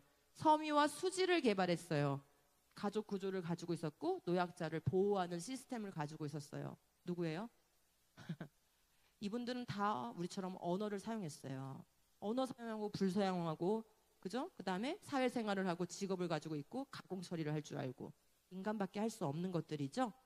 그러므로 진화적인 조상이 아니라 우리와 동일한 사람이었고 단지 고대에 살았던 사람이라고 볼 수 있어요. 자, 자, 이제는 과학이 발달해서 더 증거들이 많아지고 있어요. DNA를 연구할 수 있는데 네안데르탈인이나 호모 에렉투루스 같은 경우에는 화석 외에도 그냥 생뼈, 아직 썩지 않은 뼈들이 발견돼요. 그래서 거기서 DNA를 추출해가지고 비교 연구를 할 수 있는데 한번 볼래요? 네안데르탈인과 데니소바인은 에렉투스 중에 하나예요. 데니소바인 모두 현생 인류와 DNA가 얼마큼 일치한대요? 99.7에서 100% 동일한 것으로 밝혀졌다. 그러면 이들은 진화적 조상이 아니라 뭐예요? 그냥 우리와 동일한 인간인데 고대에 살았을 뿐이다 라고 결론 내릴 수 있겠죠. 자, 지금 보니까 어때요? 진화적인 조상이 있는 것 같습니까? 점진적 변화를 거쳐온 것 같습니까? 정말 인류가 그렇게 수백억 년 전부터, 수백만 년 전부터 살아왔던 걸까요? 아닌 거예요. 자, 지금 진화가 맞으려면 저 수직적인 진화의 단계들이 다 밝혀져야 되는데 눈여겨보지 않았겠죠? 제가 화살표를 그려주면 보일 거예요. 보세요. 이 수직적인 단계들을 메워줘야 되는 중간 단계에 있어야 될 자리에는 화석이 없고 전부 다 뭐가 그려져 있어요? 물음표예요. 왜 물음표예요? 화석 발견이 안 됐으니까. 저게 있어야 돼. 중간 단계들이 있어줘야지 위로 올라올 거 아닙니까? 그죠? 근데 없어. 마치 있는 것처럼 줄로 그려놓고 사실은 물음표야. 진화를 연결해주는 연결고리가 빠져있다. 없다라는 거예요. 그러면 우리가 정직하게 그림을 그리면 사실은 이렇게 그려야 맞아요. 네 발로 기는 동물들의 화석이었던 거죠. 그리고 네안데르탈이나 호모 에렉투스는 우리와 동일한 그냥 100% 인간의 뼈였던 거죠. 그래서 구분이 되는 거예요. 두 무리가. 네 발에서 두 발로 걷는 존재로의 변화를 보여주는 화석은 명백하게는 없는 거예요. 그래서 이렇게 얘기합니다. 다른 말로 하면 화석 기록은 유인원을 닮은 오스트랄로피테신과 인간을 닮은 호모석을 보여주기는 하지만, 그죠? 네 발로 기는 거, 두 발로 걷는 거 이렇게 구분된다는 거예요. 그 사이 전이 과정, 중간 단계를 보여주는 화석은 없다. 중간체가 없다면 우리에게 남는 건 뭐뿐이다? 진화됐을 거야 라는 추론뿐이라는데 그렇게 말하기엔 너무 아까운 것 같아. 저는 생각에. 이게 뭐 10년, 20년 연구한 건 또 아니고 지금 150년을 연구해서 중간이 없어요. 그러면 이 추론이 아니라 상상 아닌가? 그죠? 저는 그런 생각이 들어요. 상상이라고 해도 할 말이 없을 건데 진화를 교과서에서 배우기 때문에 진화를 우리가 계속 TV에서 보기 때문에 영화에서 계속 보기 때문에 책에서 계속 보기 때문에 마치 맞는 것처럼 그거 거부하면 뭔가 조금 뒤떨어지는 것 같은 그런 느낌을 주고 있다는 거죠. 그래서 우리 성경을 믿는 우리 친구들이라도 어떻게 해야 될까요? 이 창조 진화 문제에서 한 발짝도 밀리면 안 됩니다. 명확하게 알고 있어야 되고 명확하게 반박도 할 수 있어야 되고 내가 믿는 바를 설명도 할 수 있어야 돼요. 자, 그러면 인간은 어디서 온 존재일까요? 그죠? 여러분 답을 다 알아요. 그죠? 우리 성경적으로 한번 정리해보죠. 여러분 다 요런 상태에서 시작했다는 거 알고 있죠? 하나의 정자와 하나의 난자가 만나서 단 하나의 수정란, 단 하나의 세포를 만들어서 우리가 시작됐어요. 이게 하나의 세포지만 저 안에 들어있는 DNA는 다 부모님으로부터 받은 거죠. 완벽한 DNA 세트를 가진 저 수정란이 계속 복제해서 수많은 세포들을 만들게 되고 그 수많은 세포들이 뇌를 만들고 눈을 만들고 심장을 만들고 혈관을 만들고 이렇게 해서 점점 모양이 갖춰지게 돼요. 근데 그 속도가 얼마나 빠른지 3주만 되면 사실 눈으로는 보이지 않아요. 초음파상으로도 보이지 않아요. 3주째는. 근데 이미 혈관계가 만들어지고 그 다음에 심장과 혈관계가 연결되고 있는 중이에요. 3주 정도가 되면.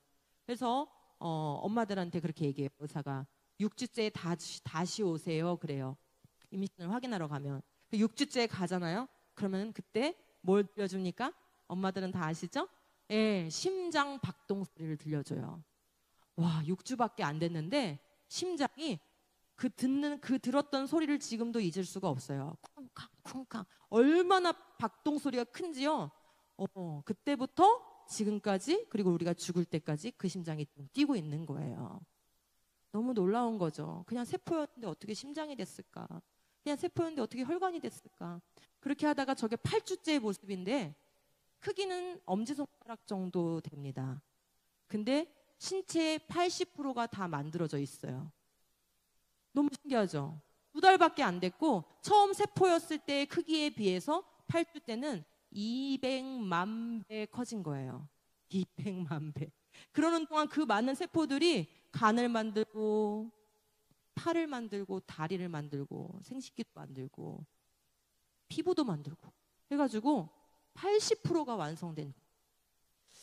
요즘 낙태 문제가 참 뜨거운 이슈예요. 그죠? 우리나라 낙태법이 폐지됐다는 거 알고 있어요? 그런 얘기 들어봤죠? 낙태법이 폐지되니까 참 사람들은 악해요. 그래서 처벌을 받지 않아도 되니까 38주, 39주 이런 아기, 우리가 39주째에 태어나거든요. 그런 아기를 낙태를 하고 있어요. 우리나라에서 일어나고 있는 일이에요. 근데 여러분 8주째만 돼도요, 거의 다 완성돼 있어요.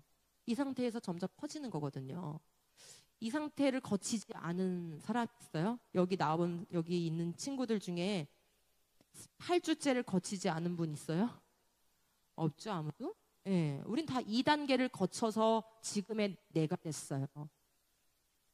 그러니까 나예요, 저게. 우리가 뱃속에 아기를 갖게 되면 하나의 생명이고 하나의 인격체죠. 그죠? 예. 없애도 되는 그런 존재라는 것은 네, 없어요. 8주째에 일어나는 재미있는 일을 하나 말씀드려 볼게요. 처음에 태아가 만들어질 때는 팔이 없는 상태, 팔. 근데 골세포라는 것이 여기 어깨에서 나와가지고 팔뼈를 쫙 만들어요.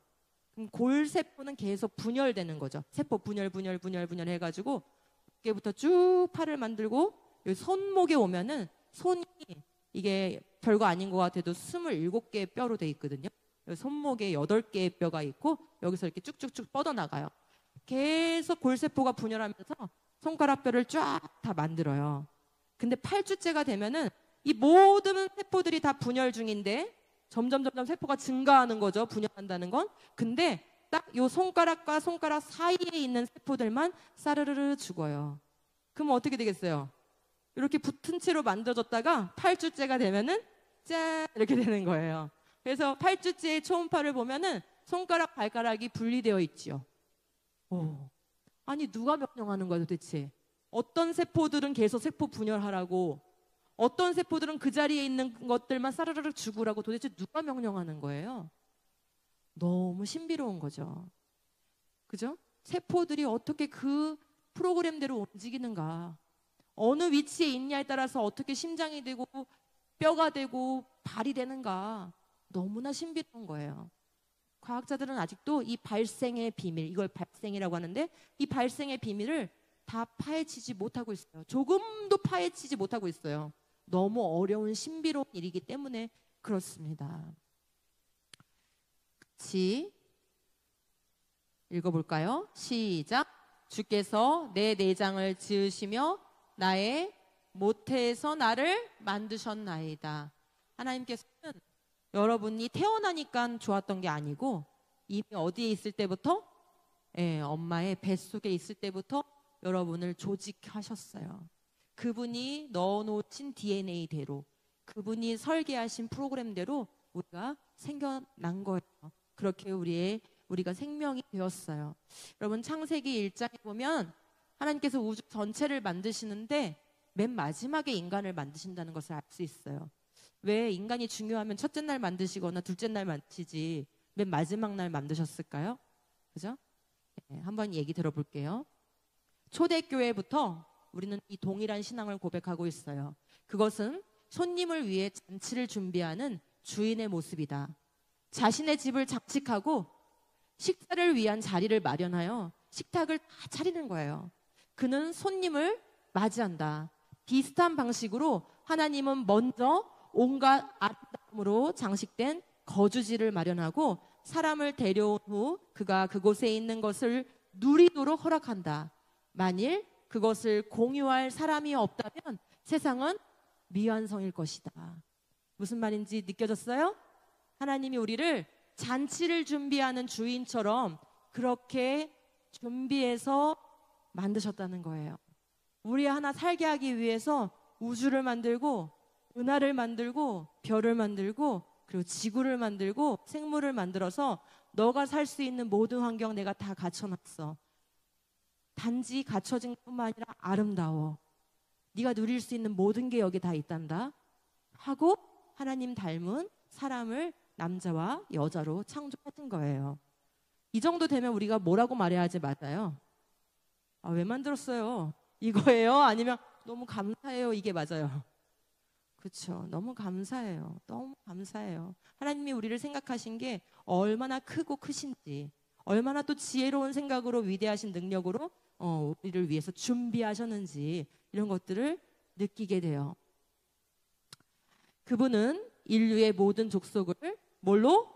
한 혈통으로 만드셔서 온 땅 위에 살게 하셨으며 그들이 살 시기와 거주할 지역의 경계를 정해 놓으셨습니다. 여러분 이거 사도행전 말씀인데요.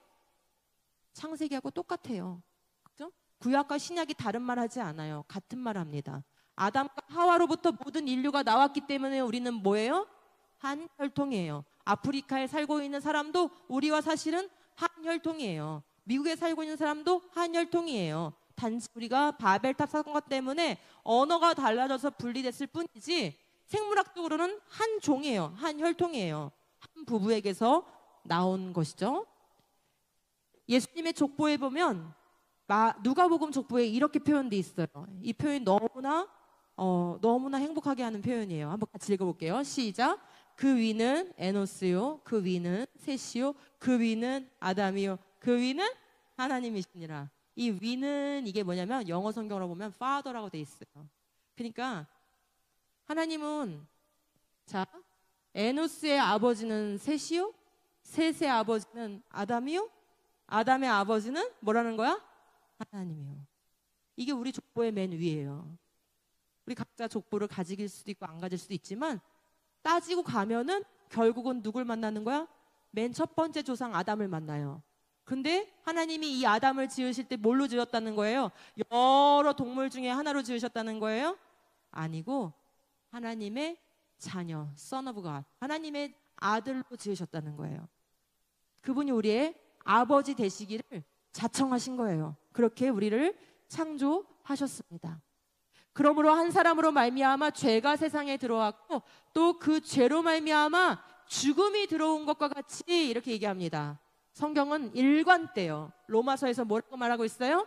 한 사람 때문에 죄가 들어왔고 이 죄 때문에 죽음이 들어왔다 이렇게 얘기해요. 이 죽음이 들어온 사건이 없었다면 예수님이 이 땅에 오실 필요가 없는 거죠. 죄와 죽음, 이 관계는 뗄래야 뗄 수가 없는 거예요. 죄를 인간이 짓기도 전부터 이 세상에 수십억 년 동안 죽음이 있었다? 그거는 성경의 복음을 희미하게 만들기 위한 진화론의 나쁜 거짓말이에요. 엄밀히 말하면 성경은 이 좋은 소식, 뭐라고 불러요? 복음, 기쁜 소식. 이 복음을 가르치기 위해서 처음에 나쁜 소식을 알려주고 있어요. 죽음이 들어온 나쁜 소식, 생명이신 하나님하고 끊어진 이 나쁜 소식, 이 나쁜 소식 때문에 이 좋은 소식이 우리한테 필요했던 거예요.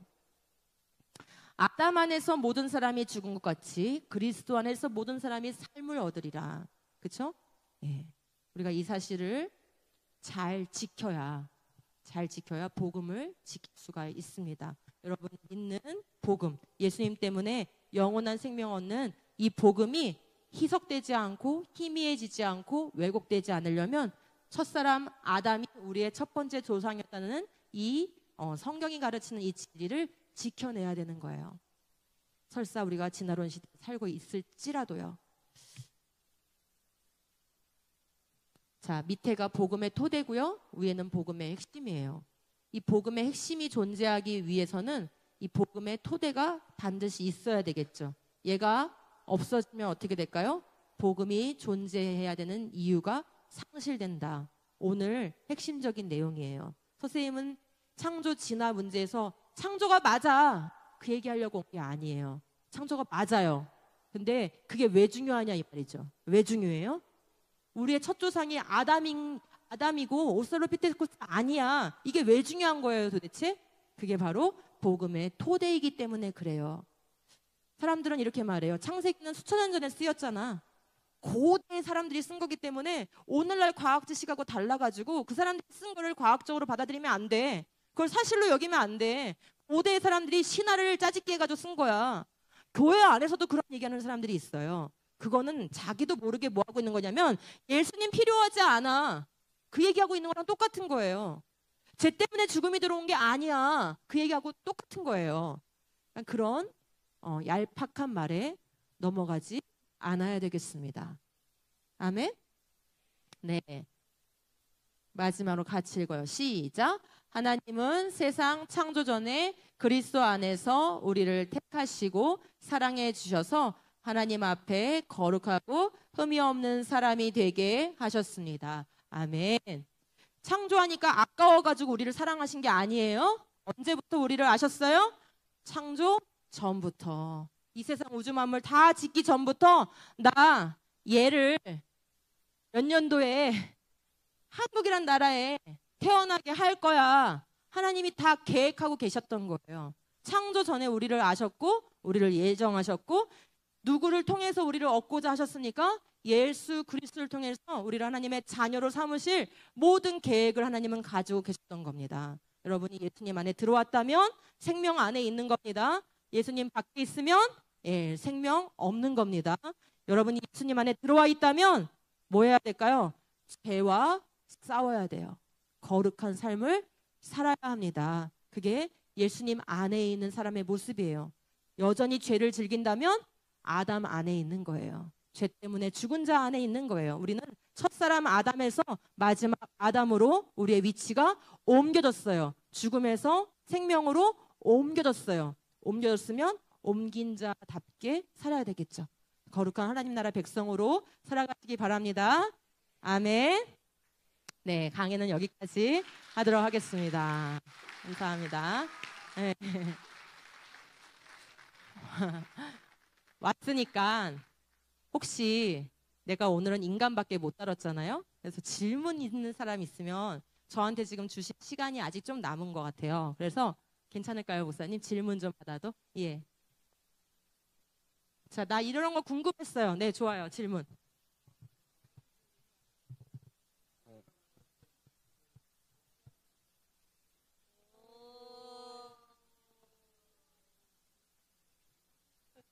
공룡은 어떻게 되는 거예요?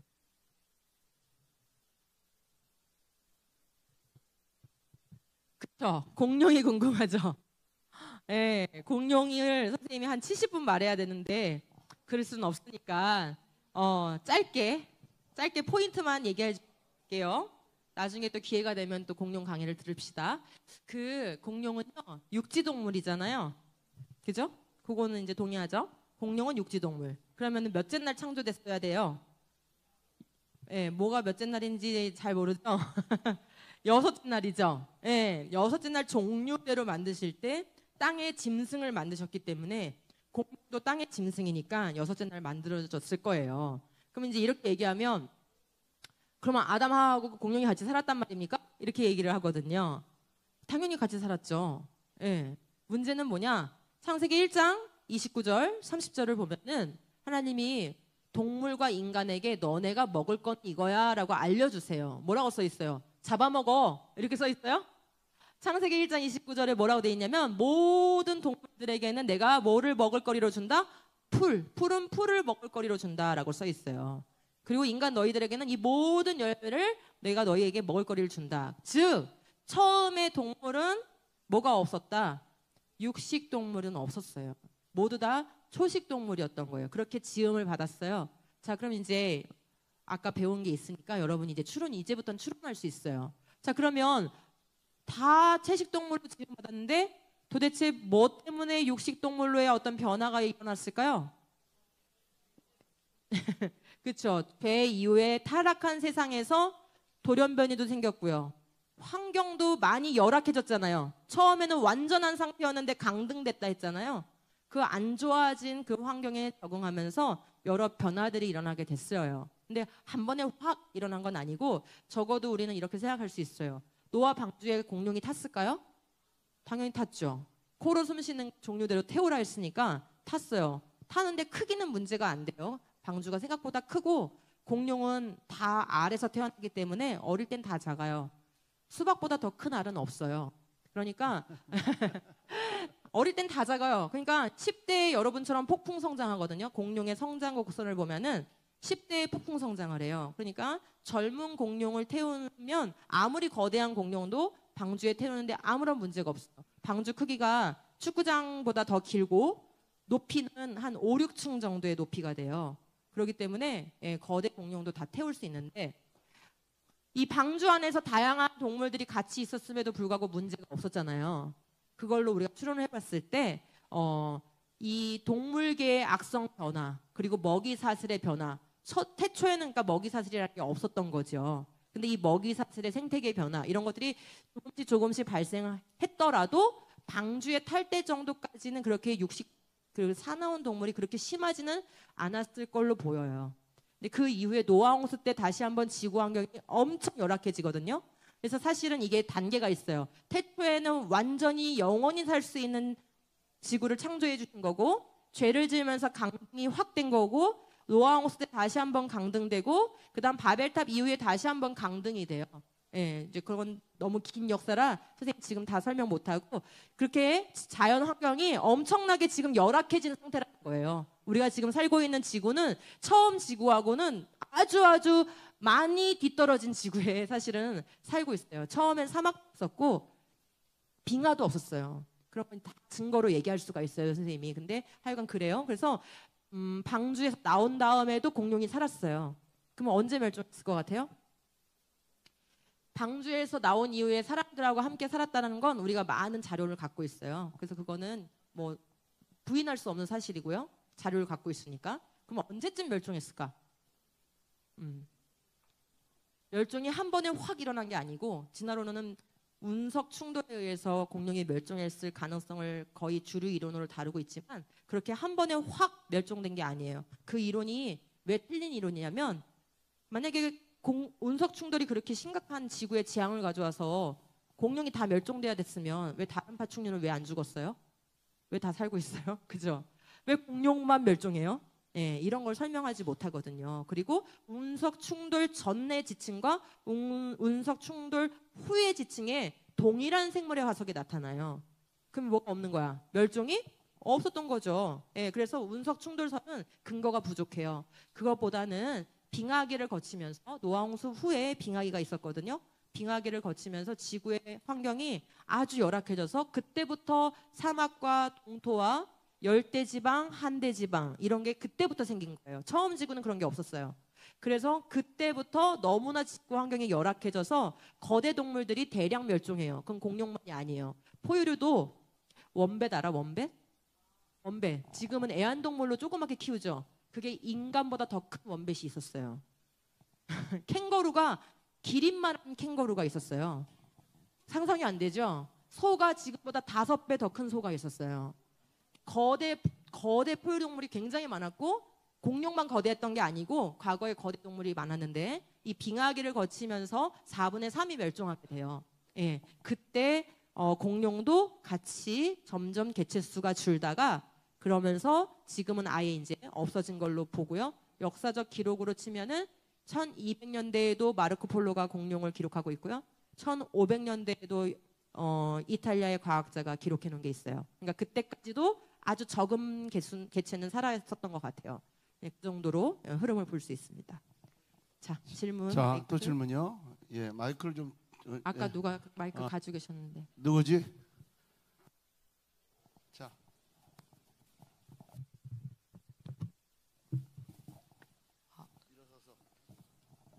그 닭이 먼저인가요? 알이 먼저인가요? 네, 좋은 질문이에요. 네, 다 묻지만 다 모르시잖아요. 그죠? 너무 좋은 질문이에요. 잘했어요. 이 질문은 뭐 인류 역사상 계속된 질문인데 지금은 미스테리가 아니에요. 풀렸어요. 궁금하죠? 어떻게 풀렸냐면 어느 과학자가 연구했는데 달걀을 만들기 위해서 무엇이 필요한가를 연구하다가 달걀을 만들려면 난소에서 만들어진 단백질이 필요하다는 것을 알게 됐어요. 자, 그럼 난소에서 단백질이 공급되어야 이 달걀이 만들었죠. 그러면 뭐가 있었어야 돼? 달걀이 있기 전에 암탉이 먼저 있었어야 되죠. 난소를 가져야 되니까. 그래서 달걀을 낳을 수 있는 닭이 먼저 있었다. 성경이 맞다라는 것을 알 수 있어요. 예.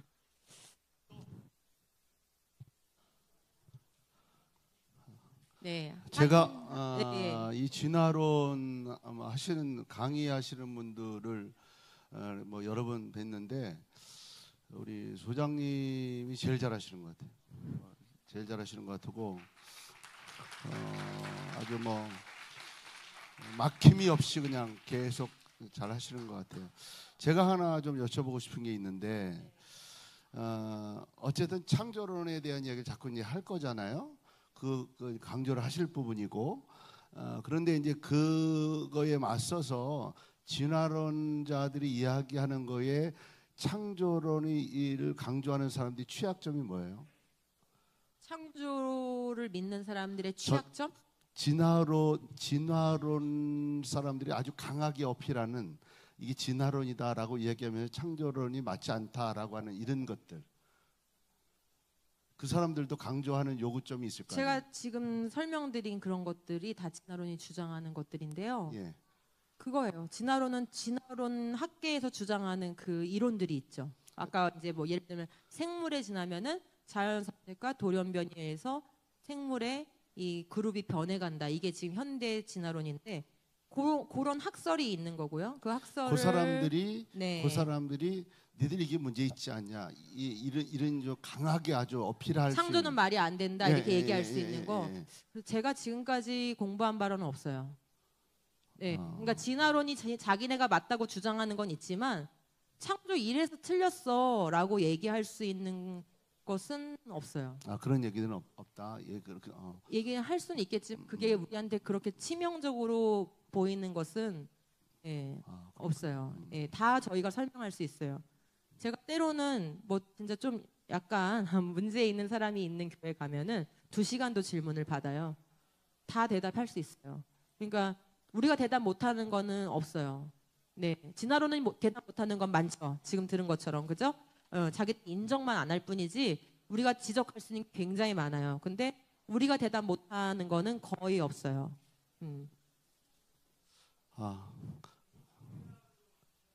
보충, 네.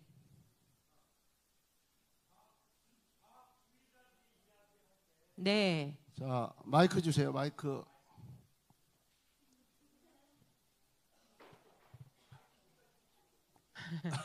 거기도 많은데 이걸 가져갈. 누가 좀 사진 좀 찍어주세요. 뒤에서. 예, 제가 좀 사진이 좀 필요하거든요.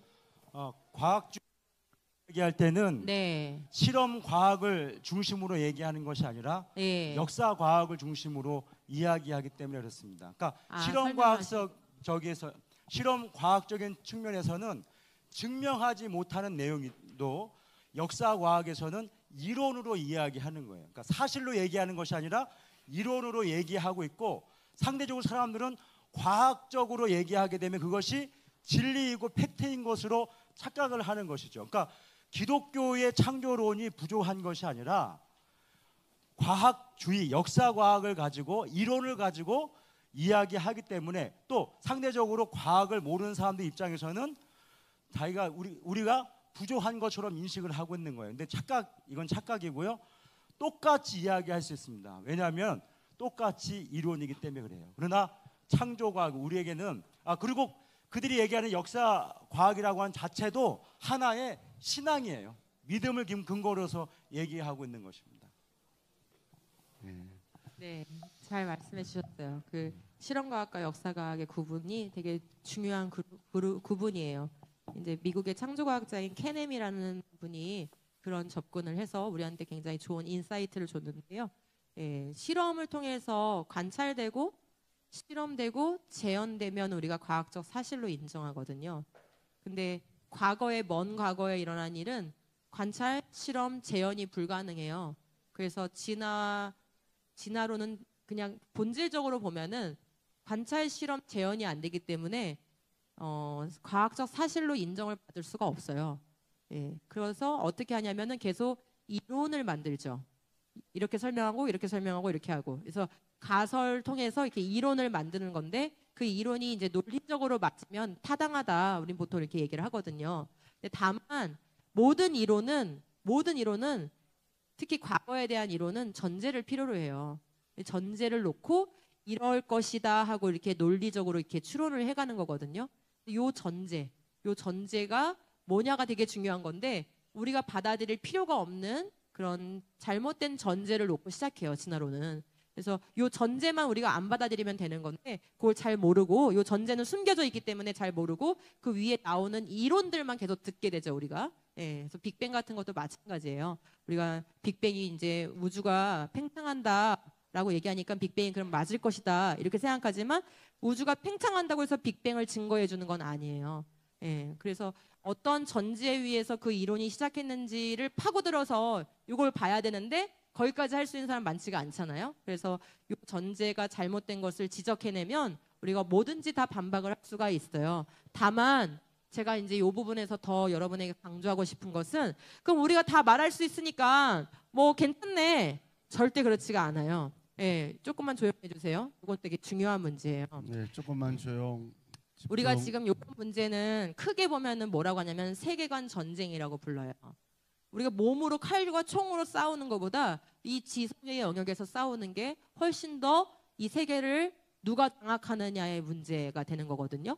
이 지성을 장악당하면 우리 지식 체계를 하나님이 원하시는 체계를 가질 수가 없어요. 지식을 가질 수가 없게 되면 문화를 뺏기게 돼 있어요. 그죠?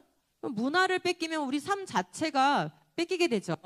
그래서 이건 굉장히 중요한 싸움이고 그리고 열심히 싸워야 되는 부분인데 크리스찬들이 게을거나 또는 이런 문제에 등한시해서 뭐 어차피 창조가 맞는데 이렇게 하고 그냥 우리가 여기 열심히 싸우지 않아도 어차피 창조는 맞는데 이런 식으로 대하면은 이 세상의 이 지적 전쟁에서 이 세계관 전쟁에서 이길 수가 없어요.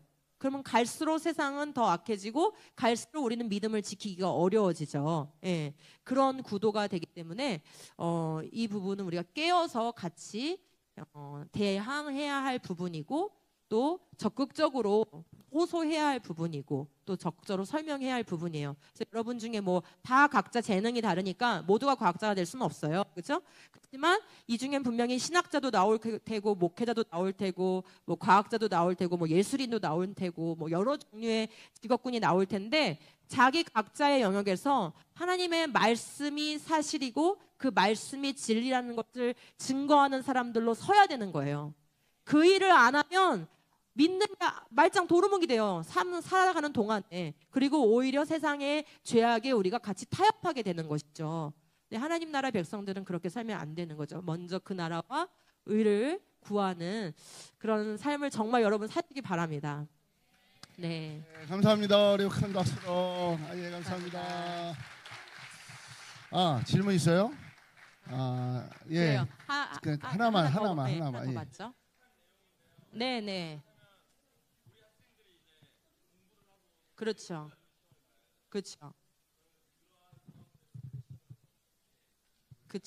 예, 맞아요.